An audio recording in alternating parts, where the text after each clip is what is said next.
دلته یو دکاندار راته ویل دا هفته په هفته یو بوجي وړه وړي.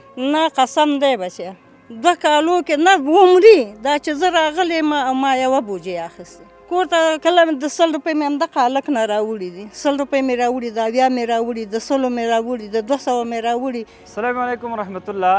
نن یو داسې برنامې څخه تاسو خبروم چې هغه باندې طبعا ته به خوشحاله یې.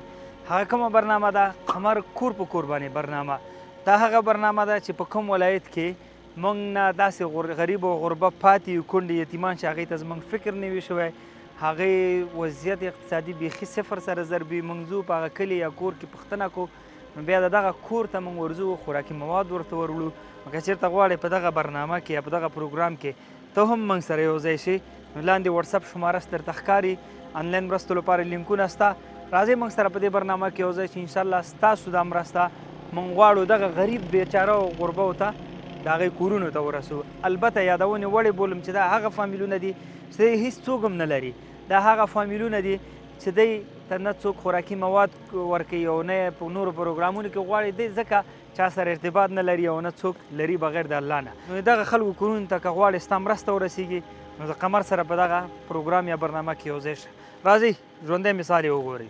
دوستان تاسو به کتلي چې موږ مرستې ورکوو خصوصا په ژمي او روژه کې، خو اوس مې یو ذهن کې یو خبر دا راغله چې ځینې فامیلونه هغه داسې چې موږ ته څوک معرفي کوي نه او هغلته کور کې حتی څوک لري نه چې چېرته خپل اواز پورته کړي. خو اوس مې داسې یو پلان نیولی دی چې زه اکثره کلو بانډو ته لاړ شم، هغلته پوښتنه وکړم چې بیا ماته څوک هلته پکې غریب او غربه معرفي کړي، هغې کور ته موږ خوراکي مواد ویسو او ورته کېږدو. په ضمن کې هغې نه دا پوښتنه کړو چې تاسو څه کاروبار کوئ چې موږ د کاروبار زمینه ورته مساعده کړو. نو اوس راغلي یاستو یو فامیل ته یو مورکۍ ده او فکر کوم ماشومان یتیمان ورته په غاړې دي. یو دکاندار راته وویل، ځایي دکاندار دی، چې دا موږ ته راځي د ورځې یو چارک 1 کیلو 2 کیلو وړه اخلي. نو دغه مورکۍ مې پیدا کړې، هم داخل ته کور حالات ګورو بیا به ورسو. ښه سلام علیکم خاله، ښه په خیر یاستئ؟ تاسو ښه تیار دلته راغلی یاستئ؟ ښه دغه کور کې اوسیږئ؟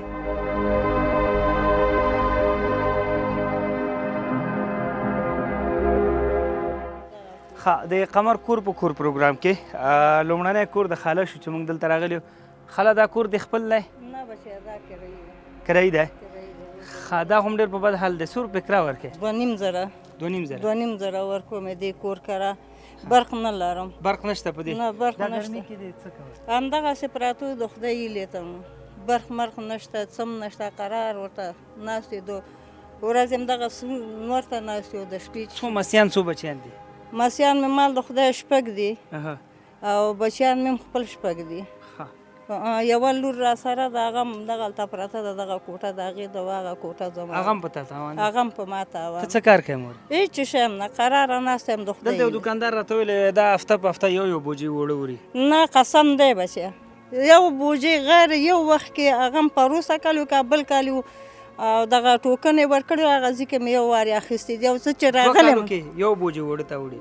2 کالو کې نه عمري دا چې زه راغلی ما یوه بوجي اخیستې، همدغه یو وارې مې دا هغلته نو څونه وړه راخلې کور ته؟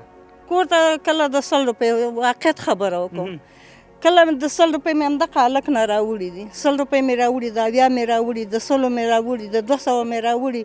مجبوریت دی. اوس دغه مجبوریت په خاطر باندې دغه خپل مقصد د خپل مسیان او خپل بچیان د ولږې نه ساتم. اوس لپاره کور کې څه ضرورت لري؟ اوس دپاره هېڅ هم نه لرم. همدا اوس هم نه وړه لرم، نه چای لرم، نه بوره لرم، غیر د الله د دیدار نه نور هېڅ هم نشته. بس هغه کافي ده؟ هغه کافي ده. چای، اوړه، بوره، غوړي دته ضرورت دی؟ راځه مور، راځه مور. مورکۍ دا د اوړه، دا د غوړي، هغه د چای، بوره، لوبیا، دا مالګه دی. خدای دې عمر درکړي، الله دې خوشحاله او خوش وخته لره، الله دې هغې دنیا کې تاسو ته عزتمنه شي انشاءالله چې موږ کله هم څه درلودل ته به زموږ سره لیس کړي. صحیح ده؟ خدای دې خوشحاله لره. دغه هلک ته ما ټول حالات دې ته معلوم دی ځکه ما شکایت دی. بس انشاءالله موږ به همیش درځو، دا د کور ته نه بس. صحیح ده؟ بس دوستان دغه حل دی. نو دا مورکۍ وایي چې په خدای قسم وایي ټول عمر کې مې بوجۍ وړه په سترګو لیدلې نه دي.